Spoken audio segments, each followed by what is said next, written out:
les gens, j'espère que vous allez bien. Moi, c'est Terry. Bienvenue dans ce flash break surprise. Voilà, c'est la surprise de la fin de journée. C'est une bonne nouvelle. Vous allez pouvoir gagner un petit peu de sous-sous. C'est relativement cool. Et comme une bonne nouvelle n'arrive jamais seule, eh ben, vous avez un nouvel animateur. Et c'est moi. Et il porte un bonnet. Et c'est relativement stylé, d'accord?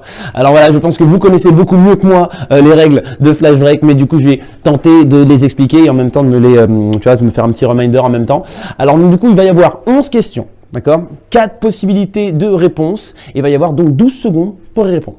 Et si tu perds, eh ben reste quand même avec nous parce qu'à la fin, il y aura peut-être une question de repêchage. Donc du coup, les gens vous seront vraiment logés à la même enseigne et pourront potentiellement gagner. Donc on reste tous ensemble et on va démarrer avec la première question. J'espère que vous êtes tous chauds.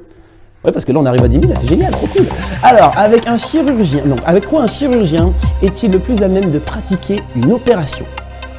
Un scalpel, une pelle à neige, une petite cuillère, une tronçonneuse. Après, je pense que tout dépend du style de chirurgien. Moi, je connais des chirurgiens avec une tronçonneuse, il te fait des trucs de fou. Mais en règle générale, je pense que voilà, pour le médecin traditionnel, le chirurgien traditionnel, c'est bien le scalpel. Donc, bravo à toutes les personnes qui ont trouvé la bonne réponse. Et super Clem, contente de me rencontrer. Ben moi, je suis super content de te voir. Tu sais même pas à quel point je suis super content. Là, j'ai envie de sauter, mais je le fais pas parce qu'il y a un cadre. T'as vu? Bon, alors, on va continuer avec la prochaine question. Vous êtes 6000, plus de 6000 à avoir trouvé la bonne réponse. C'est bien. Je ne comprends pas qui a mis tronçonneuse, mais pourquoi pas. Alors, on enchaîne avec la prochaine question. Merci à toi, Ajax. Alors, comment appelle-t-on un sac en toile souple à 2 onces? Un tote bag, pardon, un sac à dos, un sac de couchage ou un sac à patates? Je pense que vous voyez tous un petit peu ce que c'est, hein, cette histoire. Donc bon, alors, c'est le nouveau kit tendance du bobo parisien. Je vous avoue que je ne comprends pas exactement pourquoi les gens kiffent ça. Mais voilà, c'est le tote bag. Tout le monde adore ce truc. On le voit partout. Même on le voit relativement trop. Mais les gens, ils l'aiment. Donc pourquoi pas. Alors là, il y a des dédicaces. On demande des dédicaces. C'est trop cool. Alors il y a Vive la CAF qui demande une dédicace à Isabelle de Saint-André. Alors vive la CAF pour de vrai. Et une grosse dédicace, des gros bisous à toi Isabelle. C'est génial. J'adore les pseudos. Vous êtes 3000 à avoir trouvé la bonne réponse, en effet, c'était le tote bag. On va continuer avec la prochaine question. Alors donc du coup la prochaine question, là on va l'épicer un petit peu là, la question, on épice les choses. Alors quel plat oriental se compose principalement de semoule de blé? Les lasagnes, la fondue, la bouillabaisse ou le couscous? Je dis épicé quand même. D'accord? Je sais pas si tu as déjà goûté une fondue ou des lasagnes épicées, mais c'est pas trop le queutru normalement. D'accord? Donc en effet, c'était le couscous. Voilà, c'était facile, c'était le couscous. Troisième question, c'était simple. Je pense que vous êtes énormément à avoir trouvé la bonne réponse. KB924, merci beaucoup de me dire que je suis trop beau et j'ai envie de dire que toi, t'es encore plus beau. Là, je te jure, je te vois, t'es beau gosse. Ou t'es belle gosse, KB, c'est compliqué de savoir. Donc en tout cas, vous avez été extrêmement nombreux bien sûr à trouver la bonne réponse. Donc bravo à toi Caroline, parce qu'en effet c'était bien le couscous, hein, plat oriental, forcément. Voilà, la bouillabaisse c'est pas ce qu'il y a de plus oriental quoi. Bon allez, on continue avec la 4e question les amis. Alors là on va partir sur quelque chose d'un petit peu plus way back, d'accord? On revient un petit peu sur les classiques. Quelle marque a inventé le Walkman? Est-ce que c'est Philips, Sony, Apple ou Samsung? Voilà, forcément, hein, je vous parle d'un temps que les moins de 20 ans ne peuvent pas connaître. Voilà, forcément, le Walkman. Il y en a certains qui ne connaissent pas vraiment cette époque où tu devais prendre ta cassette que ton frère il t'avait fait, avec toutes les compiles dessus, avec un truc où il fallait rembobiner avec ton stylo et tout. Vous connaissez tout ça? Enfin bref, en tout cas, je pense que vous avez connu, si vous vous rappelez de cette époque, la bonne réponse, c'était en effet Sony. C'était les Walkman de chez Sony. Ils étaient beaucoup trop stylés. Donc d'ailleurs, merci Sony, parce que grâce à toi, mon enfance a été totalement différente. J'ai pu mettre de la musique quand je prenais le car. Donc merci à toi. Donc il y a Bounette du 33 qui me dit qu'il voudrait faire une dédicace à son fiancé Mathieu qui joue. Alors, mais grosse dédicace à toi, Mathieu, parce qu'en plus tu joues, t'es un vrai flashbacker, ça franchement, ça fait carrément plaisir. Donc du coup, je te fais des bisous à toi et à Bounette du 33, je te fais carrément plein de bisous, pas trop, parce que sinon Mathieu, enfin voilà. Reste tranquille Mathieu, on est potes, tranquillement ça va bien. Alors vous êtes nombreux à avoir trouvé la bonne réponse, en effet, vous êtes plus de 3000 là d'ailleurs, hein, à avoir trouvé la bonne réponse, ça c'est carrément cool. On va continuer, 3000, question 5, parfait, je trouve que c'est très bien. Alors, donc du coup, laquelle de ces propositions n'est pas un tigre dans un dessin animé? Simple. Scar, Diego, Shere Khan ou Raja?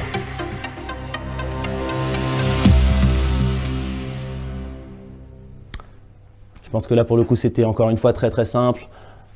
Il y en a un, vous l'avez vu direct. Vous l'avez vu, il est en premier. Scar, tout le monde le connaît. Tout le monde le connaît parce que c'est le suppôt de Satan qui a fait ça à Mufasa. D'accord? Moi, personnellement, je ne m'en remets pas. Donc, c'est très très très compliqué. Il y a Omongoose qui me demande pourquoi tu as un bonnet. Pourquoi tu t'appelles Omongoose? Bonne question, non? Voilà.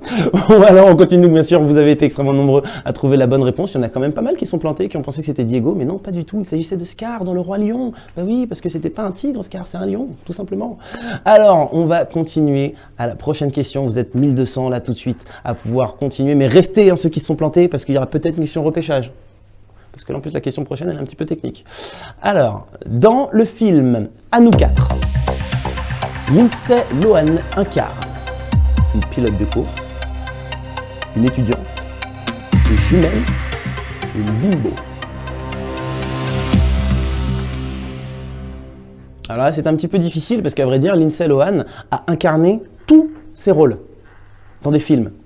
Donc là, c'est un petit peu technique, mais la bonne réponse, c'était des jumelles. Ben oui, parce que dans le film À nous quatre, elle incarne son propre rôle, enfin une petite fille et la fille jumelle, bah oui, sa sœur. Donc c'était voilà, c'était une petite prouesse technique à l'époque, mais bon, je pense que vous étiez quand même assez nombreux à avoir trouvé la bonne réponse. Et voilà, vous êtes quand même une majorité. On est 500 à avoir trouvé la bonne réponse. Donc on a Osgirl qui est là, Alex P. Ben voilà, moi j'aime beaucoup. Der Maxoud qui dit en tout cas stylé ton bonnet. Toi, je te kiffe. Ça fait carrément plaisir. Merci beaucoup.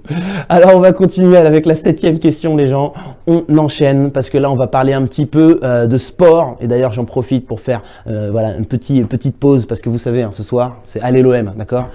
OM contre l'Atlético. Alors personnellement, je suis parisien, mais voilà, on est chauvin, on est derrière la France, et ce soir, c'est allez l'OM. Je sais que même là, tout de suite dans le studio, il y en a qui sont en train de m'insulter, mais c'est pas grave, allez l'OM.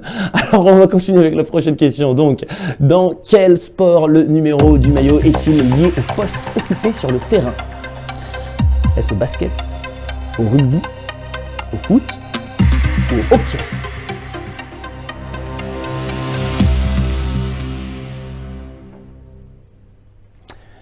Eh bien, alors même si on était un petit peu en train de parler de foot tout à l'heure, bah forcément, si vous connaissez un petit peu en foot, vous savez que le numéro du maillot, on s'en fiche très clairement. Donc du coup, voilà, c'était le rugby, bien sûr, c'est le rugby où le numéro du maillot il est très important par rapport au poste que tu vas jouer. Donc bravo à tous ceux qui ont trouvé la bonne réponse. Il y a Tinox93 qui demande une dédicace, grosse dédicace, gros big up à toi frérot. Gros big up. Et tout à l'heure, il y a quelqu'un qui est en train de dire, il y a Lydia qui est en train de dire que c'est parce que j'avais pas mes contours. Je veux dire que mes contours, ils sont on point. D'accord? Commence pas à clasher bêtement. Ok? Bon, allez, on continue. Vous avez donc voilà, vous êtes forcément 300 personnes à avoir trouvé la bonne réponse. On a Kella Trollo. Donc bien joué à toi. Et franchement, je suis désolé, hein, Christina, c'est pas le hockey, Bon, écoute, t'as essayé, c'est Christian, excuse-moi. T'as essayé, mais bon, c'est pas grave. Reste encore avec nous. Il y a peut-être une question derrière, repêchage. Donc reste avec nous. 8e question. À qui la chanson Mistral gagnant de Renaud est-elle destinée? Son père, sa femme, sa fille ou sa mère?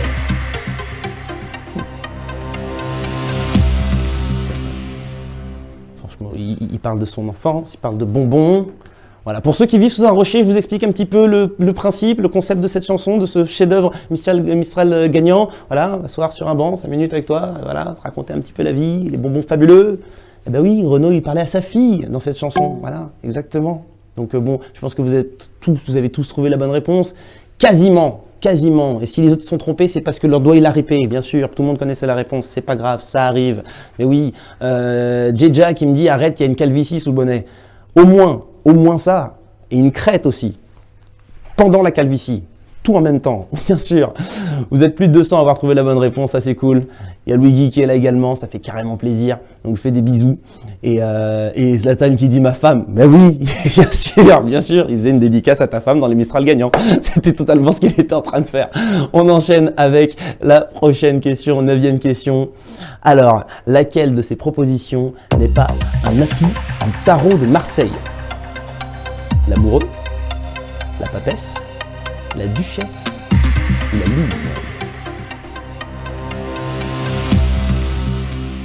Albin, tu me dis que tu me kiffes pour une première, je suis au top. Bah, c'est toi qui es au top. C'est vous qui me rendez au top. Moi, je vous kiffe. Ah, je vous aime bien. Je pense que je vais revenir. Enfin, si on me rappelle. Mais en tout cas, non, c'est cool. J'aime beaucoup. Et la bonne réponse, bien sûr, eh bien, écoutez, c'était la Duchesse. Et d'ailleurs, je vais vous donner une petite anecdote, un petit truc comme ça. Là, c'est juste un petit conseil Terry. Vous savez, donc, on parle de tarot de Marseille. Bah, à vrai dire, en fait, le tarot, c'était pas du tout de Marseille. Rien à voir, à vrai dire. Ça vient du nord de l'Italie. C'est apparu au 15e siècle. Voilà. Donc, peut-être que en soirée, tu pourras dire ça, tu le places, tu dis ouais, c'est Terry sur Flash Break, il m'a dit ça, va voir Flash Break, c'est grave cool, tu peux gagner de l'argent et tout. Fais un truc comme ça. J'ai perdu, mais un petit mot pour Terry, tu assures. T'as perdu, mais t'assures quand même. D'accord?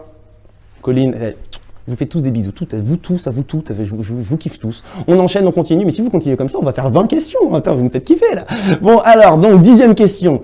D'après l'IFOP, qui était la personnalité préférée des Français en 2017? Jean-Jacques Goldman, Danny Boone, Gad Elmaleh ou Omar Sy? J'aurais vraiment voulu vous donner un indice. Malheureusement, j'ai pas le droit. Mais si j'avais pu vous donner un indice, j'aurais fait ça. C'était Omar Sy. Voilà, c'était Omar Sy.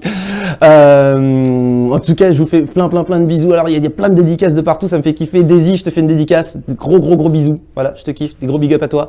Et donc, bien sûr, voilà, on aurait pu citer Zizou, parce que voilà, Zinedine Zidane, il a été donc pendant 6 ans personnalité préférée des Français. Mais là, la bonne réponse, c'était Omar Sy, notre Omar Sy national. Je kiffe. Et donc, Daisy, tu veux une dédicace pour Pierre. Pierrot, je te kiffe. T'es le meilleur. Je pense qu'on peut dire ça comme ça, tranquillement. Alors, donc, continuons avec la prochaine question, qui est à vrai dire la dernière. Juste avant ça, il y a Six qui me dit « T'es vraiment un beau gosse ?» J'ai envie de te dire que t'es encore plus beau gosse, ou belle gosse. Parce que Six, je suis pas sûr de ce que c'est. Mais en tout cas, toi, t'es encore plus beau ou belle. Je te le dis tout de suite. Dernière question. Vous êtes chaud ou pas? Alors, sous quelle autre appellation connaît-on également le concept de mégalopole européenne? La pomme verte, le piment rouge, la courgette jaune ou la banane bleue?